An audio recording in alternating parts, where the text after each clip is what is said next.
Hello dear students, how are you? Today we are going to learn collective nouns. What is this? Yes, a pen. And all these are pens. If we want to tell or describe it, we have to say a bunch of pens. A bunch of pens म्हणजे लेखणींचा जुडगा. मराठीमध्ये याला जुडगा म्हणतात. तसं किल्ल्यांचा जुडगा असतो, पक्ष्यांचा थवा असतो, विद्यार्थ्यांचा घोळका असतो, सैन्याची चमू असते किंवा सैनिकांची चमू असते. त्याचप्रमाणे आज आपल्याला इंग्लिशमधून कलेक्टिव्ह नाउन्स शिकायचे आहेत. त्याला समूहवाचक नाम असं सुद्धा म्हणतात. Okay, so let's learn lots of things together. Read aloud and copy the phrases in your notebook. Page number 35. Some pictures are given here. Let's try to understand. A flight of birds, a flock of geese, a flock of sheep, a grove of trees, a pack of dogs, a swarm of bees, a colony of ants, a herd of cattle, a group of children, a team of players, a crowd of people, a bundle of clothes, a bundle of sticks, a bunch of flowers, a bunch of keys, a bunch of grapes. A flight of birds. Flight म्हणजे विमानाची पण flight असते, परंतु इथे अर्थ अपेक्षित आहे पक्ष्यांचा थवा. फ्लायपासून शब्द तयार झालेला आहे flight. A flight of birds. A flock of geese. Geese म्हणजे काय तर हंस पक्षी. हे कसे आहेत? गूजचा प्लुरल फॉर्म आहे, GOOSE. गूज म्हणजे एक हंस आणि गीज त्याचं प्लुरल फॉर्म आहे. A flock of geese. A flock of sheep म्हणजे मेंढ्यांचा कळप. शिप्स म्हणायचं नाही, लक्षात ठेवायचं. SHEEP ship. जसं फिशेस करायची आवश्यकता नाही, नुसतं फिश म्हटलं तरी चालतं.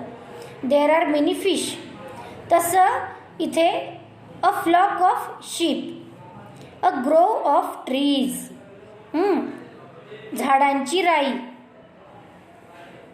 अ पॅक ऑफ डॉग्स. डॉग्स म्हणजे कुत्रे, कुत्र्यांचं कळप. अ स्वाम ऑफ बीज. बीज म्हणजे मधमाशा, दिसत आहेत तुम्हाला, मधमाशांचे पोळे. अ कॉलनी ऑफ अँट्स, मुंग्यांचे वारूळ. खरं तर कॉलनीला आपण वसाहत म्हणतो. आपल्याकडे पण कॉलनीज असतात. जसं आपण त्या ठिकाणी घरांच्या रांगा असतात, एकत्र राहतात, अनेक लोक त्या ठिकाणी येतात, त्यांची एक कॉलनी असते. त्याचप्रमाणे या मुंग्यासुद्धा एका ठिकाणी राहतात, एकजुटीने काम करतात, एक दिलाने काम करतात, कंटाळत नाही, म्हणून त्याला म्हटलं आहे colony of ants. A herd of cattle, गुरांचा कळप, HERD herd. A herd of cattle. Herd म्हणजेच काय? Group of cattle. A group of children, मुलांचा समूह. एक लक्षात ठेवायचं आहे की CHILD चाइल्ड हे सिंग्युलर फॉर्ममध्ये आहे, त्याचाच प्लुरल फॉर्म आहे चिल्ड्रन. बरेच लोक हे चुकून चिल्ड्रन्स म्हणतात, जे ते त्याचा प्लुरल फॉर्म पुन्हा करायचा प्रयत्न करतात. ही अतिशय चुकीची रचना आहे. चिल्ड्रन्स कधीच म्हणायचं नाही, फक्त चिल्ड्रन म्हणायचं. चिल्ड्रन्स कधी म्हणता येईल आपल्याला? जेव्हा त्याला एपॉस्ट्रॉफी S लागलेला असतो, त्यावेळेला. चिल्ड्रन्स स्कूल किंवा चिल्ड्रन्स हॉस्पिटल अशा वेळेला. इतर वेळेला मात्र प्लुरल फॉर्ममध्ये चिल्ड्रन्स अशी म्हणायची गरज नसते, ते चुकीचं आहे. अ टीम ऑफ प्लेयर्स, खेळाडूंचे पथक किंवा खेळाडूंची चमू. अ क्राऊड ऑफ पीपल, लोकांचा समूह किंवा लोकांची गर्दी. अ बंडल ऑफ क्लोज, कपड्यांचा गठ्ठा. अ बंडल ऑफ स्टिक्स, काड्यांचा जुडगा किंवा काड्यांची मोळी. मोळीसुद्धा कसा आहे, कलेक्टिव्ह नाऊन आहे. अ बंच ऑफ फ्लॉवर्स, फुलांचा गुच्छ. अ बंच ऑफ कीज, किल्ल्यांचा जुडगा. अ बंच ऑफ ग्रेप्स, द्राक्षांचा घोस. आता या ठिकाणी हे जे सगळे शब्द आहेत, birds, geese, sheep, trees, dogs, bees, ants, cattle, children, players, people, clothes, sticks, flowers, keys, grapes, हे सगळे शब्द प्लुरल फॉर्ममध्ये आहेत, म्हणजे अनेक वचनात आहे. जर फक्त याच शब्दांना आपल्याला वापरायचं असेल वाक्यांमध्ये तर आपल्याला आर लावावं लागेल. जसं birds are flying, birds are beautiful, geese are white, sheep are grazing, grazing म्हणजे चरत आहेत, sheep are grazing the grass, trees are tall, dogs are barking, bees are humming, humming म्हणजे गुणगुणणे, ants are running, children are playing, players are playing, people are dancing, clothes are on the wire, कपडे तारावरती आहेत, clothes are on the wire, sticks are very big, flowers are pretty, keys are there, grapes are sour किंवा grapes are sweet. असे आपण वाक्य तयार करू शकतो. पण मग जेव्हा आपण कलेक्टिव्ह नाऊन वापरतो त्याच्या आधी काही ना काही वापरत आहे, जसं a flight, a flock of, a flock of, a grove of, a swarm of, a colony of. मग जेव्हा आपण याला कलेक्टिव्ह नाऊन लावतो तेव्हा तुम्हाला दिसून येतं आहे की इथे सगळ्याच्या आधी अ लावलेला आहे. ठीक आहे. मग जेव्हा आपण असं लावतो त्यावेळेला आपल्याला त्याचं वाक्य तयार करताना आर लावता येणार नाही, इज लावावं लागेल. जसं a flight of birds is flying, नुसतं बर्ड्स घेतलं तर birds are flying, but a flight of birds is flying, a flock of geese is flying, a flock of geese is grazing, a grove of trees is there, a pack of dogs is running, a swarm of bees is humming. अशा प्रकारे a colony of ants is living there, म्हणजे मुंग्यांची वसाहत तिथे राहत आहे. समजते? तुम्हाला एवढं डीपमध्ये जायची गरज नाही, परंतु आपल्याला थोडासा अभ्यास जास्त पण करायचा आहे. पण लक्षात ठेवायचं, a flight of birds, a flock of geese, a flock of sheep, हे सगळे शब्द जे आहेत, हे शब्दांच्या रचना ज्या आहेत, कलेक्टिव्ह नाउन्स जे आहेत ते वाचा, पाठ करा. खूप सोपे आहेत आणि वहीमध्ये तुम्ही लिहून काढा. At least 5 times you have to write down. If your drawing is good, you are interested in drawing, please draw some such pictures. All these are very colourful and beautiful pictures. किती सुंदर दिसत आहेत, पक्षी उडत आहेत, मुंग्या तिथे दिसत आहेत आपल्याला. तर जेवढे शक्य तेवढं तुम्ही तिथे ड्रॉइंग पण करा. शक्य नसल्यास निदान ते शब्द लिहून काढा. आता आपण जास्तीचा अभ्यास करूया. यामध्ये मी तुम्हाला आता काही पिक्चर्स दाखवते. त्या पिक्चर्समध्ये तुम्हाला जास्तीचे कलेक्टिव्ह नाउन्स शिकायचे आहेत. A dynasty of kings, a tribe of natives, a draft of lecturers, a pack of thieves, a flock of tourists, a team of workers, a corps of singers, a giggle of girls, a class of students, a circle of friends, a colony of penguins, a pride of lions, a catch of fish, a flock of sheep, a zoo of wild animals.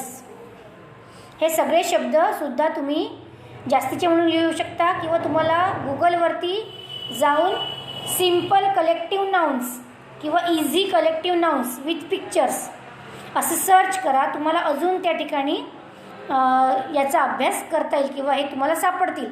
जास्तीचे जमा करा, प्रयत्न करा. घरी ताई किंवा दादा असतील तर त्यांनासुद्धा विचारा.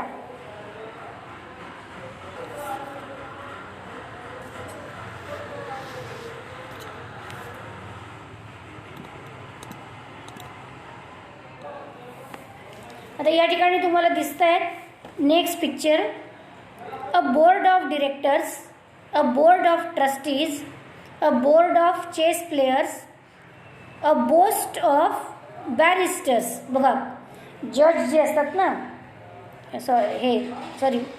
वकील, त्याला काय म्हणायचं? अ बोस्ट ऑफ बॅरिस्टर्स, वकील लोक. A body of men, a body of pathologists, a carva of gypsies, a carva of travelers, a cast of actors, a catalogue of librarians, a cavalcade of horsemen, a chapter of canons, a corps of singers, a circle of friends, a class of pupils. Pupils म्हणजे काय? Students. a class of students, a clutch of wrestlers, कुस्तीवीरांचा समूह. A college of cardinals, a colony of microbiologists, a confusion of philosophers. अशा प्रकारचे शब्द इथे दिलेले आहेत. A flock of birds, a flock of bustards, a flock of camels, a flock of chickens, a flock of ducks, a flock of goats, a flock of parrots, a flock of pigeons, a flock of seagulls, a flock of sheep, a flock of swifts, a flock of tourists, a flock of turkeys.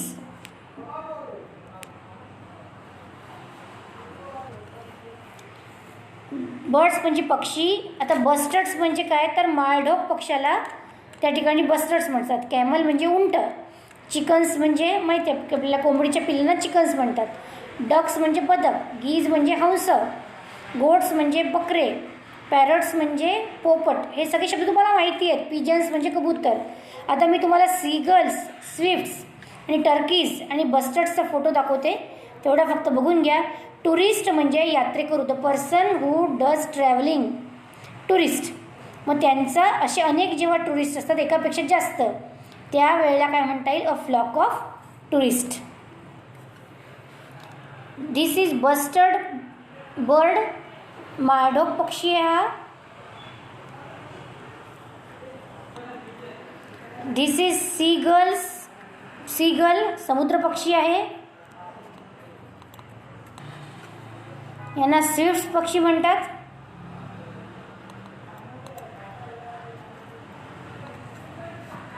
And these are turkeys, a flock of turkeys. ठीक आहे. तर आज आपण पुष्कळ भाग ह्याचा शिकलो. Collective nouns.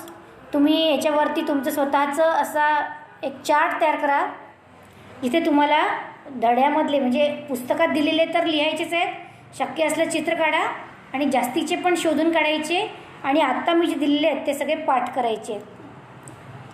जेवढे शक्य आहे तेवढे पाठ करा. पुस्तकातले नक्की करा. थँक्यू.